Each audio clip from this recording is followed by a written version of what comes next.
Boa noite. O ministro da Justiça, Sérgio Moro, prestou esclarecimentos hoje na Comissão de Constituição e Justiça do Senado sobre as supostas conversas que manteve, quando ainda era juiz, com o procurador e chefe da Força-Tarefa da Operação Lava Jato, Deltan Dallagnol. As conversas foram vazadas pelo site Intercept Brasil, colocando a imparcialidade da Lava Jato e do então juiz Sérgio Moro sob suspeição, o que elevou a temperatura política no país. O fato foi repercutido pelos principais jornais do mundo. E esse é o assunto de hoje do Opinião Pernambuco. Participam do nosso programa o professor da Faculdade de Direito do Recife, João Paulo Teixeira, o desembargador aposentado do TRF da 5ª Região, Francisco Queiroz, e ainda o cientista político e professor da Unicap, Juliano Domingues. Você pode participar enviando perguntas ou comentários para o número de WhatsApp, anote aí, prefixo 81 988 30 70 98. Não se esqueça de colocar seu nome e local onde mora no início da mensagem. Este programa também está sendo exibido pela internet no endereço ufpe.br/NTVRU e no aplicativo UFPE Play. Boa noite. Muito grata pela presença de vocês hoje aqui no Opinião Pernambuco. Eu vou propor para vocês que a gente comece repercutindo um pouco a fala do ministro Sérgio Moro, o depoimento na CCJ hoje, um longo depoimento que começou pela manhã e terminou quase agora. Logo na abertura do programa, teve uma fala do ministro, uma fala de aproximadamente 30 minutos, em que ele diz, separei aqui, entre outras coisas, que não é incomum que juízes conversem com advogados e promotores. Eu vou pedir para que vocês comentem essa fala do ministro à luz da Constituição brasileira e à luz do artigo 254 do Código de Processo Penal. Por favor, vou começar com vocês dois. Bom, de fato, o que a gente viu hoje foi a presença lá do ministro Moro, né, numa tentativa de oferecer para o Senado e para a sociedade de modo geral explicações sobre os vazamentos do Intercept.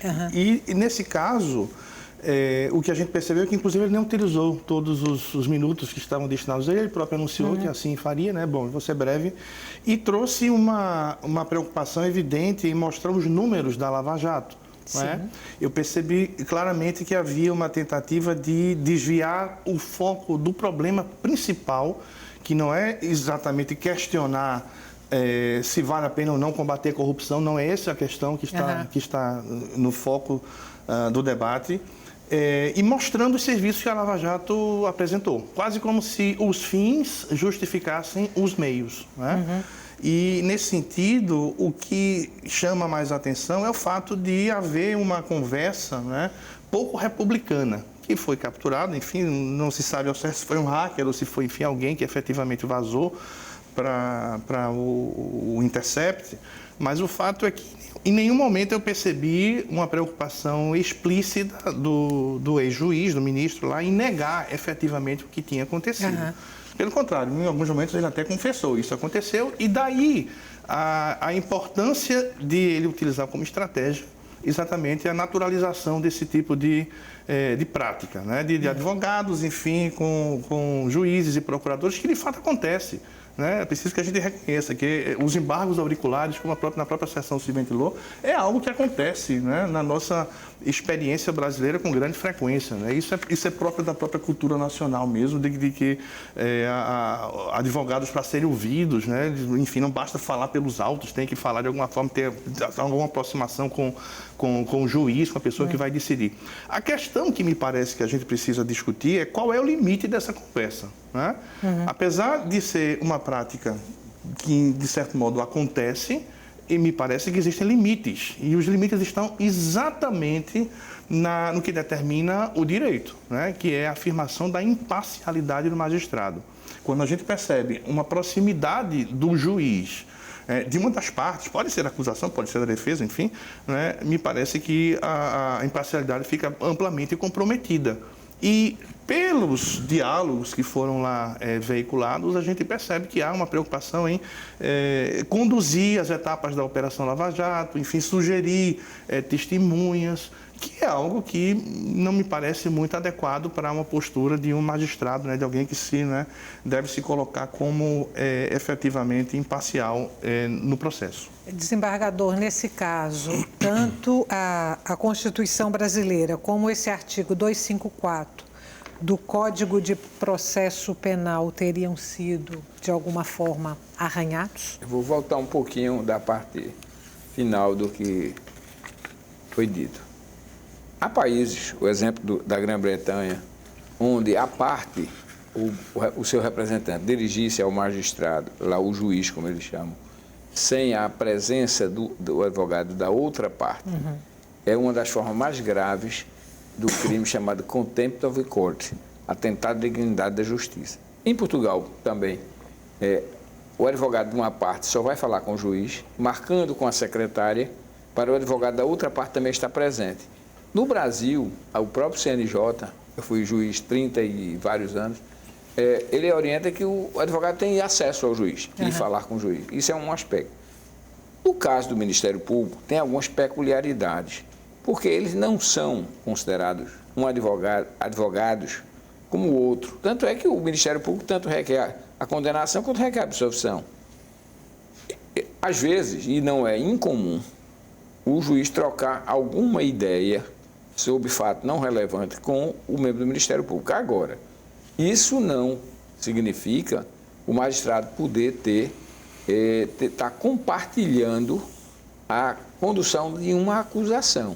Então, quando isso acontece, sem dúvida, o juiz extrapolou seus limites. O juiz está indicando a prova que deve ser produzida, o caminho que deve ser trilhado. Isso é papel do Ministério Público, hoje composto por pessoas muito bem preparadas e que têm autonomia, têm estrutura de apoio, com apoio da Polícia Federal.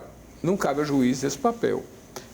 Nesse ponto, eu concordo que eu só sei o que os jornais noticiam. Pelo que está noticiado, eu diria que 80% não tem importância nenhuma. É conversa besta. E 20% tem.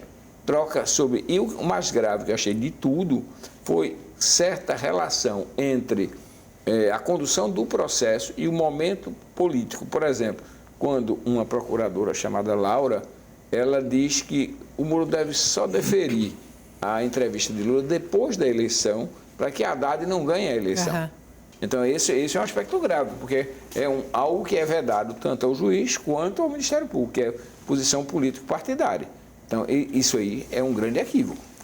Juliano, na sua opinião, o ministro Sérgio Moro ter se antecipado a uma possível convocação e ter ido voluntariamente, foi uma boa estratégia? Do ponto de vista político, a princípio, sim. É uma tentativa de se antecipar a uma convocação. E existe também um componente importante, né, nesse episódio de hoje, que é um momento em que, talvez de maneira mais clara, embora já houvesse vários fatos que referendassem isso, mas de maneira mais clara, o ex-juiz veste a camisa de político.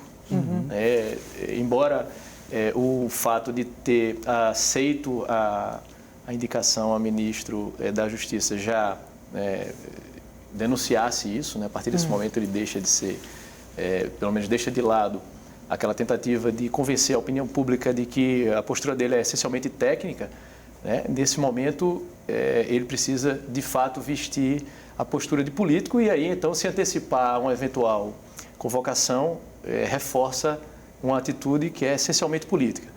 Todo magistrado, embora se tenha uma certa... um certo purismo, quando dizer assim, não, o sujeito que é o ator do judiciário, ele não é político, não. Todos eles têm um componente, em maior ou menor medida, político. Isso todo ser humano tem. No caso do então juiz Sérgio Moro, se percebia claramente a figura daquilo que a ciência política classifica como um empreendedor político. Uhum. Então, assim, em vários momentos, a tomada de decisão levava em conta variáveis essencialmente políticas. Né? A divulgação da conversa entre Lula e Dilma. Hoje a gente observa, né, o time, quer dizer, como aquilo ali foi uma jogada política.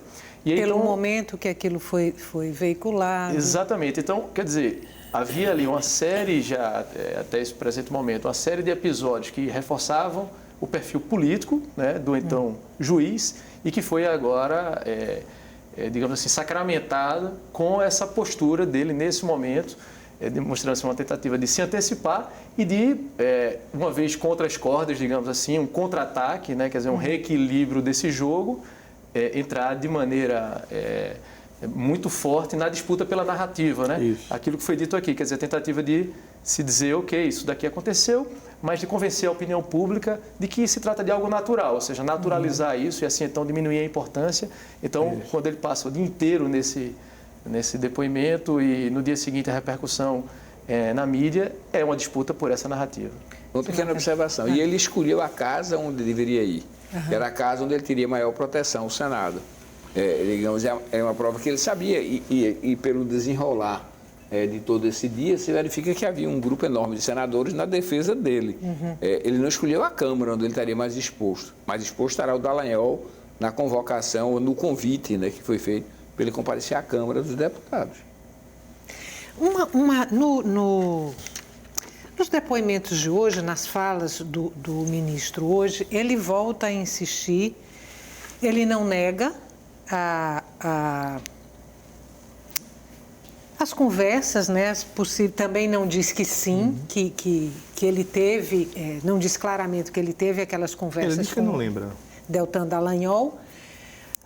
Cogita a possibilidade de que pode haver edição, alteração naquele material e insiste de novo na figura de um hacker e que isso é uma ação criminosa. Vamos partir da seguinte suposição. Sim, esses vazamentos que a gente está acompanhando são fruto de um hackeamento, mas essas conversas, no que elas têm de mais comprometedoras, são verdadeiras. O que isso muda para as partes envolvidas? O que implica para o Ministério Público, para o ministro e ex-juiz Sérgio Moro e para o principal prejudicado, que é o ex-presidente Lula, que está preso em Curitiba há mais de um ano? Veja, a gente tem níveis diferentes aí de consequências, né? De reflexos, né? O primeiro nível evidente é o do reconhecimento fático de uma estratégia de utilização, enfim, do direito, do judiciário, né, para, enfim, finalidades políticas, né, o que chamam lá de lawfare, né, de utilização, enfim, do direito para fins que não são essencialmente jurídicos, mas com finalidades políticas. Então, independentemente da licitude ou não da prova, se foi hacker, se foi alguém que vazou, faticamente desnuda, né, algo que a gente precisa seriamente discutir, que é a politização do judiciário. Então, isso já é uma consequência que me parece que já é dada, já é um reflexo muito claro. Juridicamente, a gente precisa saber em que medida isso pode ser utilizado, esses fatos descritos aí podem ser utilizados, enfim, para que a gente tenha consequências, né, efetivamente, enfim, no mundo do direito. E por isso a discussão sobre a licitude da prova, se a prova é lícita, se é ilícita e tal, né? Toda a jurisprudência dominante do Brasil, ela é uníssona em admitir que provas ilícitas não servem, né? Ilícitas não servem para acusar quem quer que seja, mas serve para absolver, ou seja, para a defesa do réu, né? Isso está numa fala do ministro Gilmar Mendes, não está? Eventualmente sim, porque isso enfim, qualquer aluno de primeiro período, segundo, enfim, de início do curso de Direito conhece, né, essa ideia. E a justificativa é evidente, existem valores e bens jurídicos que são mais importantes do que a própria, né, a própria licitude, enfim, que eventualmente se observe na consecução de uma prova, né? Agora, do ponto de vista das repercussões que isso poderia induzir para Moro, para Dallagnol, etc., isso dependeria, aí sim, de uma investigação, né, conduzida pela Polícia Federal, enfim, por quem quer que seja, né, pelos órgãos, enfim, competentes na nossa institucionalidade democrática, que pudesse, eventualmente, confirmar esses fatos e, então, aplicar as sanções cabíveis, né? Por isso que há atualmente um problema, que é o fato de ele continuar na condição de ministro, enfim, né? Portanto, chefe da Polícia Judiciária, da Polícia, né, Federal, em um processo que eventualmente se demande essa apuração. Então, essa é a questão, são níveis diferentes de consequências que a gente precisa avaliar. Vou ter que fazer um intervalo curtinho, a gente volta daqui a pouco. Você que está em casa, não saia daí. O tema de hoje do Opinião Pernambuco é o vazamento das supostas conversas entre o então ministro Sérgio Moro e o procurador Deltan Dallagnol, e o depoimento hoje do ministro Sérgio Moro na Comissão de Constituição e Justiça do Senado. Até já.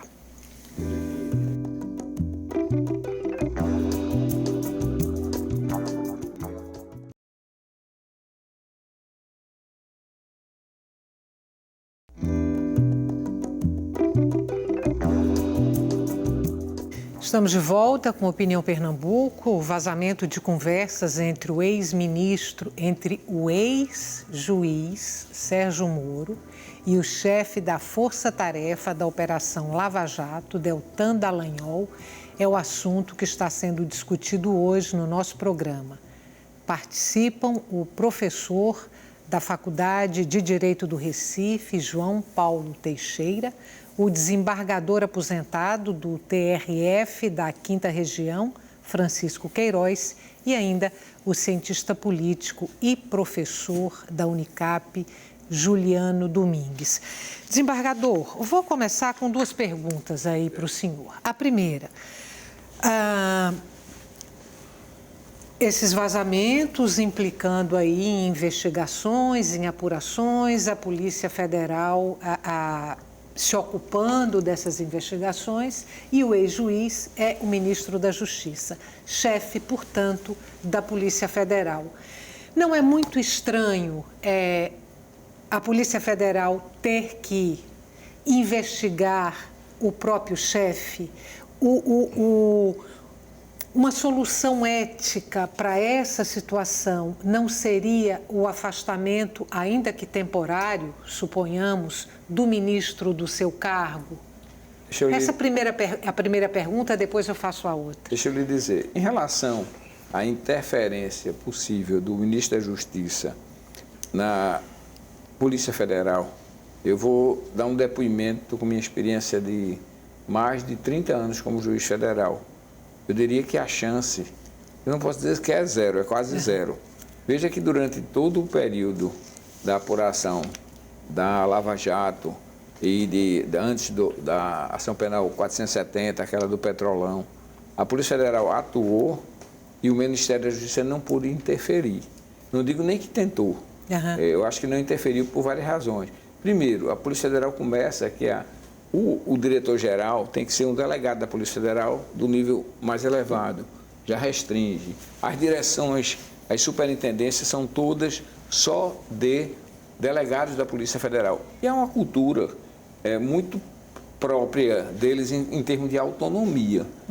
Eu penso que talvez o afastamento voluntário do ministro seria conveniente até para a preservação da sua própria imagem, mas não como elemento capaz de interferir nas investigações. Eu acho que uma tentativa dele de interferir nas investigações poderia deixá-lo muito mal, inclusive com a publicidade disso pelos delegados da Polícia Federal. Não tenho a menor dúvida quanto a isso.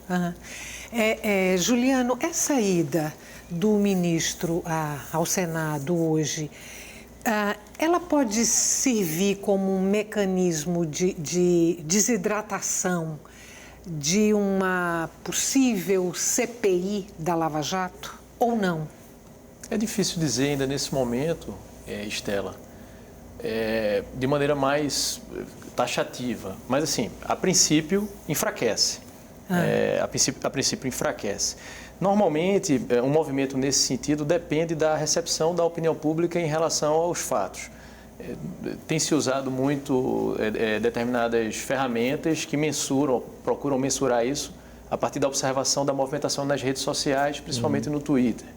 E aí a gente pode dizer que a ida do presidente Jair Bolsonaro ao estádio Mané Garrincha para acompanhar CSA e Flamengo, com o juiz Sérgio Moro ao seu lado, passados alguns dias, né, da divulgação das primeiras reportagens, reflete uma avaliação, muito provavelmente, né, reflete uma avaliação por parte do governo de que a opinião pública ela ainda mantém um apoio relevante em relação à figura do ministro Sérgio Moro. Caso contrário, muito provavelmente ele não estaria ao lado do presidente Jair Bolsonaro no estádio de futebol.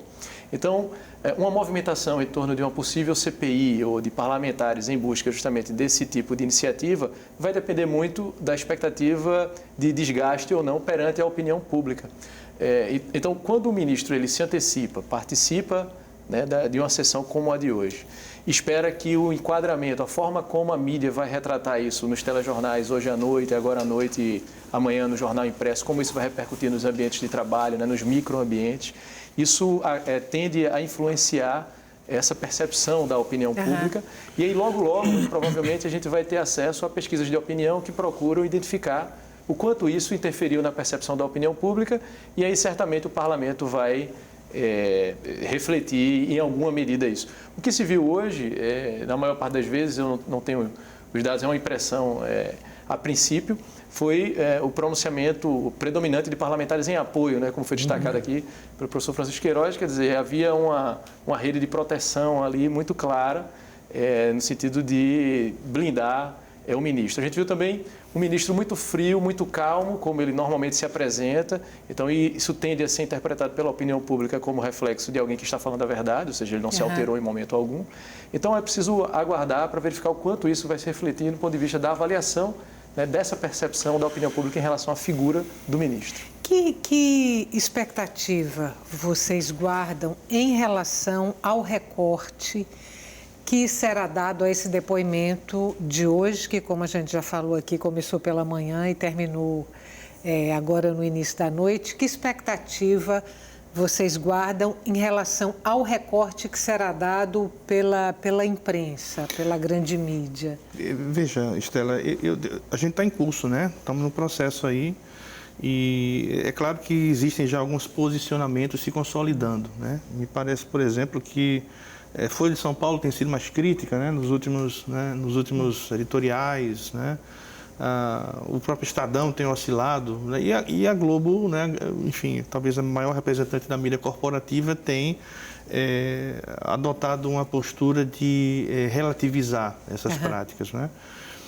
Do ponto de vista do impacto disso na opinião pública, eu acho particularmente destrutivo, né, para um regime democrático, porque o que se vê, como o Juliano bem destacou, é que apesar, vamos aí na 7ª matéria, né, produzida já pelo Intercept, apesar, enfim, de todos os vazamentos, enfim, de todas as reportagens ali que indicam, né, uma possibilidade de irregularidade comprometedora, né, do próprio funcionamento da Lava Jato, ainda assim a opinião pública parece ter assumido isso como um mal necessário para evitar algo, enfim, pior, né? E isso é muito grave do ponto de vista, enfim, de uma democracia, né, que se pretende, enfim, estabilizar.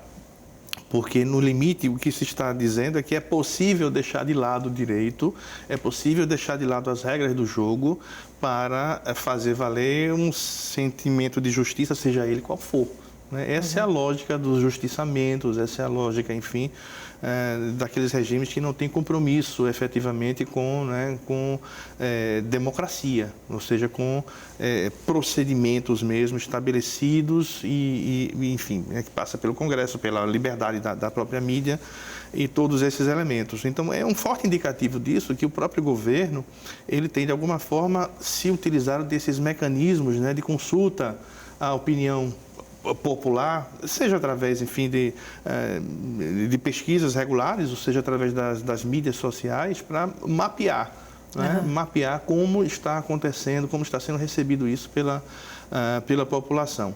E é curioso que nos primeiros momentos o que a gente percebeu logo que saíram as primeiras reportagens e logo que o presidente foi confrontado com isso por parte de alguns jornalistas, a postura dele foi a de silenciar, né? Encerrou de forma abrupta algumas entrevistas, inclusive, né, e não se pronunciou sobre o assunto. Só depois, sei lá, 2, 3 dias, né, provavelmente depois de ter consultado esse sentimento popular, ele se sentiu à vontade para ir para o estádio de futebol, para falar, para elogiar e coisas do tipo. Então, isso é muito perigoso do ponto de vista de uma institucionalidade democrática, né?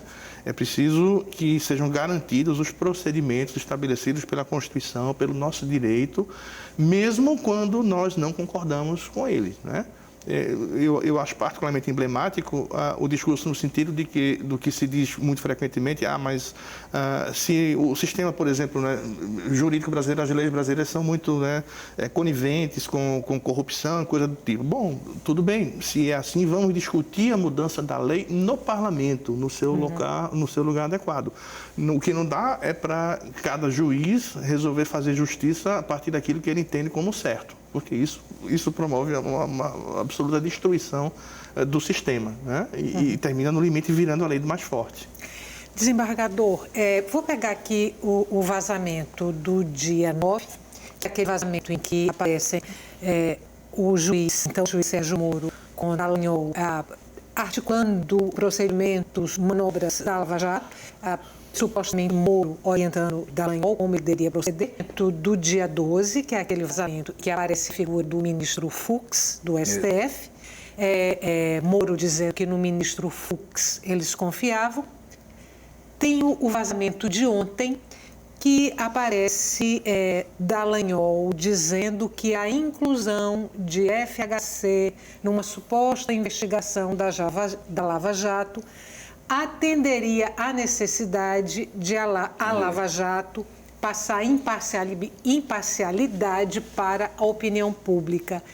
Pegando essas 3 situações, no seu entendimento, qual delas é mais grave? Aí volto considerando principalmente a Constituição brasileira, que indica uma equidistância do juiz em relação às partes. Eu vou começar pelo Supremo.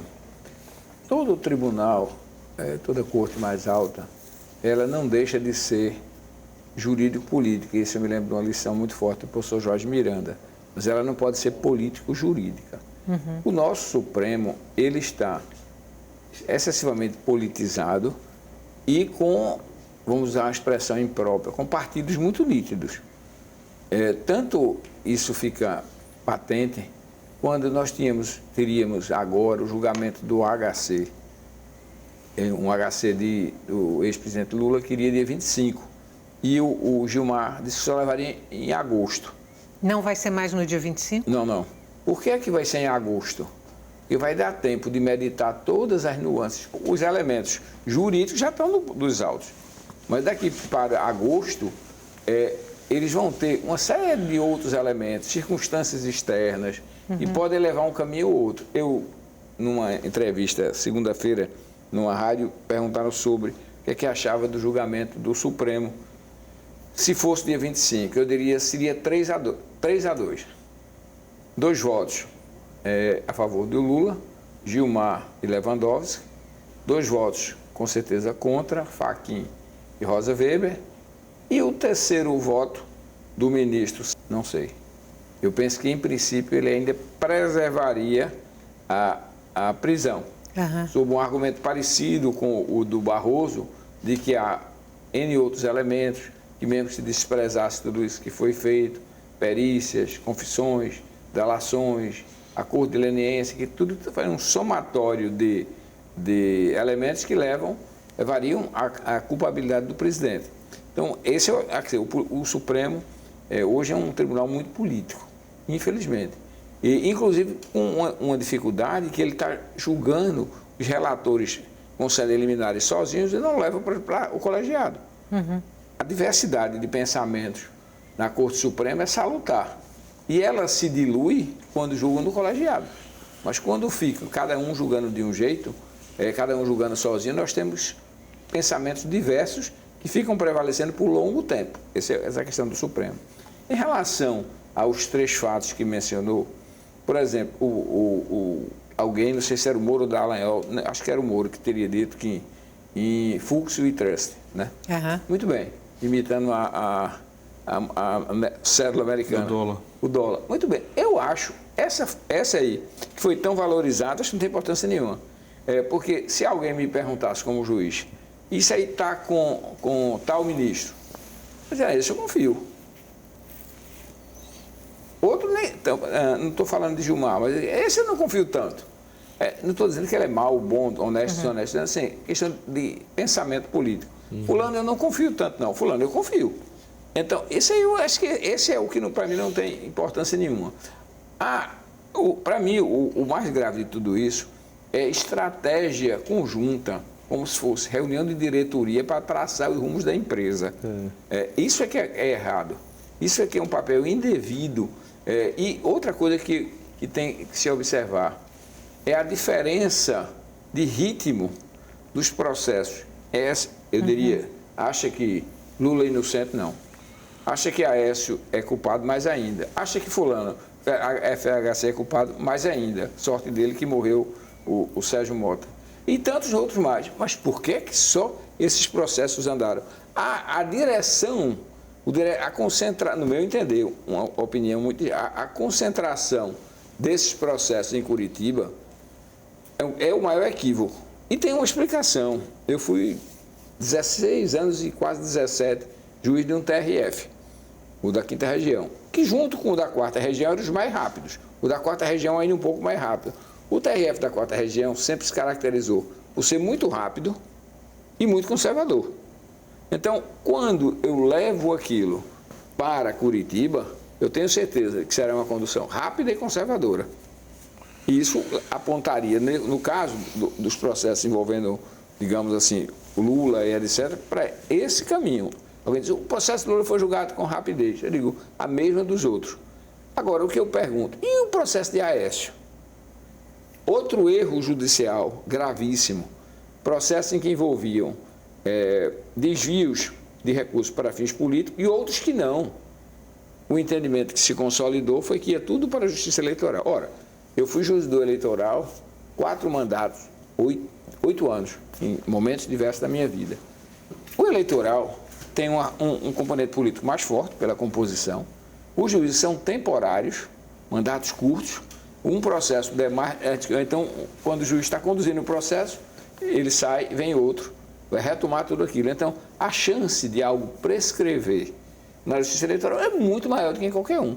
Quando eu tirei processos dos tribunais superiores e mandei para o eleitoral, eu encaminhei para uma potencial prescrição muito grande e para uma chance de não haver condenação. Muito mais do que se ficasse na Justiça Federal. Vamos fazer mais um intervalo, curtinho. Não saia daí, a gente volta daqui a pouco. Até já. Você tem muitas coisas.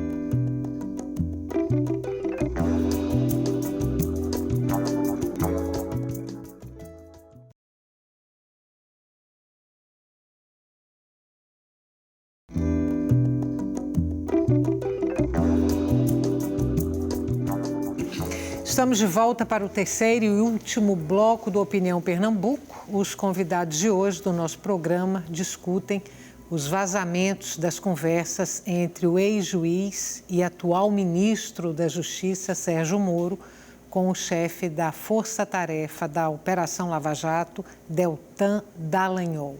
Participam o professor da Faculdade de Direito do Recife, João Paulo Teixeira, o desembargador aposentado do TRF da 5ª Região, Francisco Queiroz, e ainda o cientista político e professor da Unicap, Juliano Domingues. Juliano, independente do que possa acontecer daqui para frente, vamos pegar o que já está posto, no seu entendimento, isso compromete uma possível indicação de Sérgio Moro para uma vaga no Supremo Tribunal Federal? Acho que compromete, né? Compromete, fragiliza, né? melhor dizendo. Mas tudo vai depender, né, repito, dos desdobramentos que isso vai ter com relação principalmente ao entendimento da opinião pública em relação ao que acontece.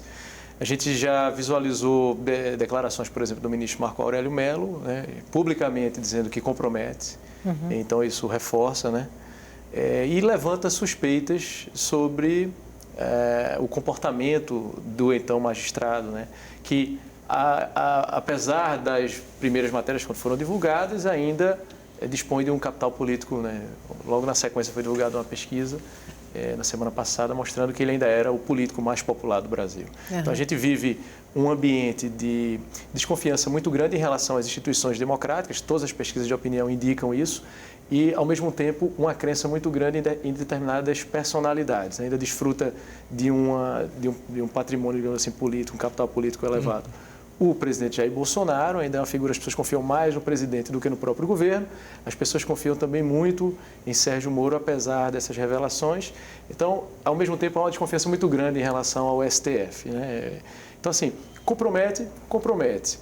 Como esse processo envolve outros atores, ou seja, não é uma escolha popular, se dependesse de uma votação, né, de uma escolha popular, talvez não fosse tão abalado assim esse processo. E uma possível, eventual candidatura à presidência da República, também essa candidatura poderia ser abalada por esses episódios de agora? Sem dúvida, esses episódios arranham, digamos, a reputação do ministro, né? Tornou-se quase que amplamente disseminado no senso comum a ideia de que a Lava Jato é um patrimônio do Brasil e que Sérgio Moro seria, então, esse salvador da pátria. As suspeitas, né, que têm sido levantadas a partir desses vazamentos, né, de comportamentos que têm se mostrado, do ponto de vista prático, muito eficientes. A gente observa que as conversas demonstram uma capacidade de articulação e de manipulação da opinião pública, né, uma articulação com o Ministério Público que se reverte, então, em apoio popular muito grande. Se isso compromete uma candidatura, ainda é muito cedo, porque a gente ainda não sabe os desdobramentos disso. É importante a gente perceber o seguinte: o que é que me parece aí crucial para a gente perceber se compromete ou não? O quanto a população vai ter a capacidade, né, a opinião pública em geral, de superar o que tem se apresentado como um falso dilema. Como a gente vive num ambiente extremamente polarizado do ponto de vista político, né, sobretudo de 2013 para cá, foi reforçado nas eleições de 2014, com a queda da presidente Dilma, etc. Essa discussão, lamentavelmente, se insere também nesse ambiente extremamente polarizado, em que ou você é a favor do juiz Sérgio Moro, ou então você é corrupto igual àqueles que ele condenou. Isso é um prejudicial, né, ao debate, né, a tentativa de se encontrar uma saída razoável, ou seja, de reconhecer a gravidade, né, daquilo que está sendo exposto. E aí tem um componente adicional. Não foi exposto por qualquer jornalista, né? É o mesmo jornalista que expôs o caso Snowden. O mesmo jornalista Snowden ganhou o Pulitzer, que é o prêmio mais importante do jornalismo mundial, que ganhou o Oscar com um documentário que foi feito a partir do caso Snowden. Então, se tem algum jornalista com legitimidade para poder tratar de um assunto extremamente sensível do ponto de vista político, e aí vale ressaltar, também um movimento incluído no contexto mais amplo de transparência, de combate às arbitrariedades do poder. É um fluxo, é um contrapoder, é um contrafluxo nesse sentido. Então, isso explica em alguma medida o porquê da repercussão internacional que foi dada ao caso e o porquê da gente estar discutindo, né, de maneira séria aquilo que poderia ser considerado já de início, não, mas isso daí, será que foi inventado? Se não foi? Não, porque foi o Glenn Greenwald que soltou, não é qualquer jornalista. Então, isso confere, isso tem um grau um selo de qualidade, digamos assim, importante. Isso sim, independentemente do que for acontecer daqui a 2022, digamos que ele seja pré-candidato em 2022, está muito longe ainda para a gente, né, visualizar isso, certamente vai pesar contra uma candidatura, uma pré-candidatura. Vou trazer agora para vocês a pergunta de um telespectador. Ele se chama Edivan e mora em Tegipió. A pergunta dele é se estas questões de interferência de Moro podem acarretar em uma revisão da condenação de Lula. Uma pergunta. A outra pergunta é se o Conselho Nacional de Justiça pode punir Moro por conta dessas acusações.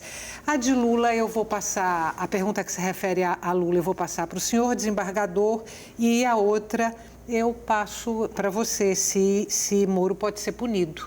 Vamos começar pela condenação de Lula? Veja, a condenação de Lula Aí tem dois aspectos a salientar. São dois aspectos. Se isso implicaria em nulidade do processo para ele ser reiniciado, porque não estaria prescrito ainda em tese os crimes, é uma coisa. Agora, revisão, se essa nulidade não é acolhida, e isso ser usado como argumento para revisão do mérito da condenação, penso que não. Porque, inclusive, o Supremo Tribunal Federal, é o que resta em termos de eventual recurso, o Supremo não pode rever provas. O Supremo só pode examinar da lesão à Constituição de um caso que ele chega. Rever provas é primeiro grau, segundo grau. Aspectos jurídicos da legislação do que é infraconstitucional, STJ e constitucional. Então, não cabe mais revisão de prova. Só cabe verificar. Realmente há uma nulidade flagrante, no habeas corpus seria concedido. Não há nulidade flagrante, revisão de prova, isso não interfere. Moro poderia sofrer algum tipo de punição? Veja, pela pergunta ele fala em alguma coisa pelo CNJ. Ele né? fala, Conselho Nacional de Justiça pode punir Moro? O Moro não é mais juiz, portanto isso não viria, né, propriamente do CNJ, mas ele pode eventualmente ser, né, enquadrado em algum tipo penal, né, como prática criminosa, como já se tem aventado por aí, né? É bom salientar que em um Estado, né, enfim, democrático, constitucionalmente estabelecido e tal, todas as autoridades, sejam elas juízes, enfim, desembargadores, presidente da República, todos eles podem ser responsabilizados. Portanto, é preciso que avancem as investigações, é preciso que exista uma investigação. A gente tem aí fatos aí que estão no Intercept, mas é preciso que tudo isso seja, de alguma forma, trazido para uma institucionalidade que, no limite, permite sim, né? A meu entender, acho que há uma possibilidade muito, muito clara, né, estabelecida pelo direito nesse sentido. Sobre a nulidade, também queria comentar alguma coisa. Isso é o que está lá no 254, né? A história da suspeição. Se alguém é julgado, né, por um juiz suspeito, o processo não tem nenhum valor jurídico, ele é nulo. Né? A própria defesa insistentemente, né, em todas as instâncias reiterando. Em todas as instâncias, enfim, argumentou no sentido de que Moro seria suspeito. Né? Ele tem alguns textos, enfim, o juiz Moro, enfim, em 2004, em que ele textualmente escreve, isso está disponível na internet, enfim, quem quiser pode procurar, textualmente escreve, né, coisas bem significativas e que tornaram-se uma prática dele, né, na condução do processo. Como, por exemplo, né, ter a opinião pública do seu lado, né, de alguma forma, né, desqualificar enfim, o debate político. Então, são práticas que a utilização das prisões cautelares como mecanismo de coerção. Exatamente. Então, são coisas que ele, né, lá naquele debate lá sobre a operação italiana Manipulite, né, Mãos Limpas, que inspirou toda essa prática, ele escreveu vários textos acadêmicos sobre isso, né? E, de alguma forma, isso foi transportado para a prática dele na magistratura e continua agora na condução do Ministério aí, com essa ideia enfim, dessa proposta aí do projeto aí anticrime, enfim, é a mesma pessoa. Então, os elementos estão aí.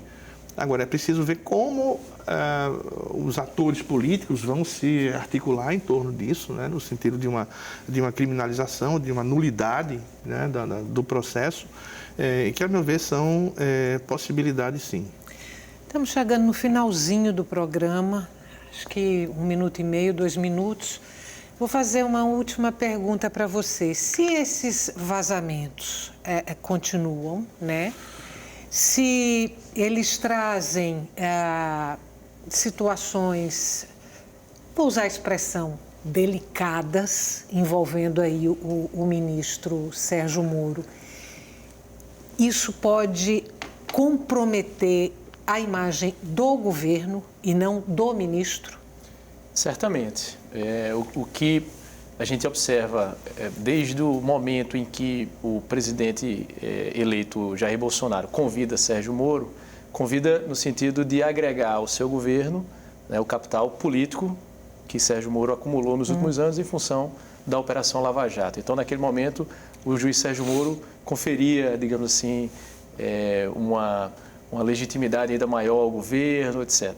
Nesse momento agora, quando Bolsonaro vai com Sérgio Moro, por exemplo, para a gente se concentrar naquele episódio do estádio, e leva Sérgio Moro ao estádio, é como se naquele momento Bolsonaro estivesse agora emprestando o seu prestígio a Sérgio Moro, né, dando um certo suporte do ponto de vista político, da sustentação perante a opinião pública naquele momento.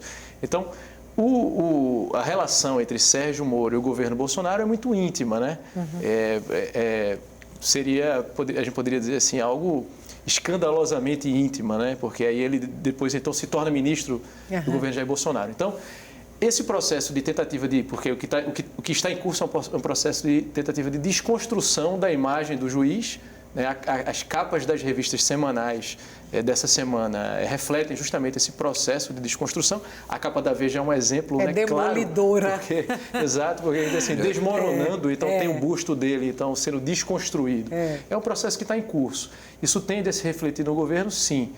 O governo está apostando alto, né, em sustentar, digamos, o apoio ao juiz Sérgio Moro.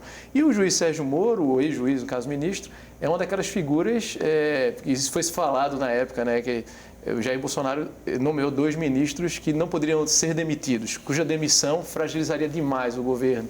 É o ministro Paulo Guedes e o ministro Sérgio Moro. Boa noite mais uma vez. Obrigada mais uma vez. Para você que está em casa, muito obrigada pela companhia até agora e muito obrigada pela participação no programa. O Opinião Pernambuco volta amanhã.